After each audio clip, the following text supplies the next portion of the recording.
रात्री 2 वाजता सुमारास माहिती मिळाली की भरत फर्निचर या ठिकाणी एका इसमाला मारहाण झाली आहे. त्यावरून त्या ठिकाणी तात्काळ गेलो असता त्या ठिकाणी एक इसम जखमी अवस्थेत पडलेला होता.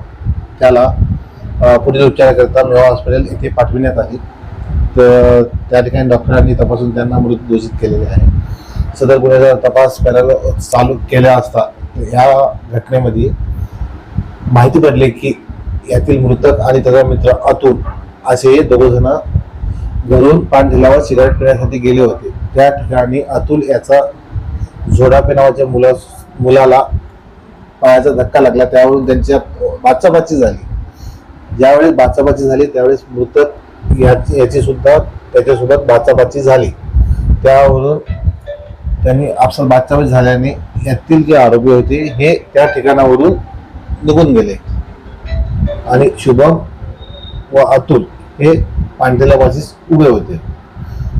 काही वेळानंतर शुभम आणि अतुल हे घरी जात असताना समोरून जोडापे व त्याचे साथीदार हे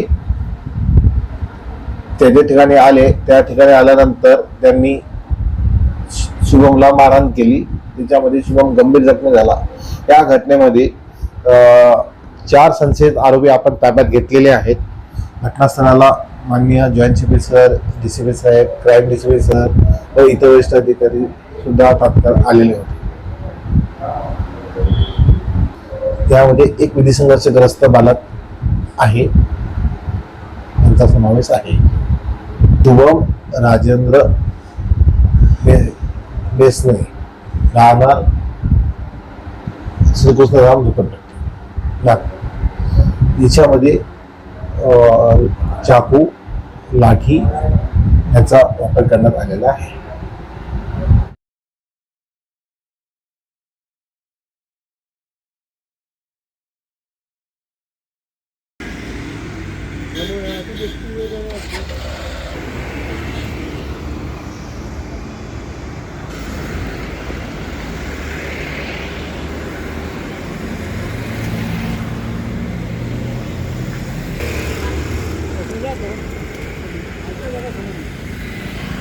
Like, share, and subscribe. Test Tech News. Stay tuned for the latest updates.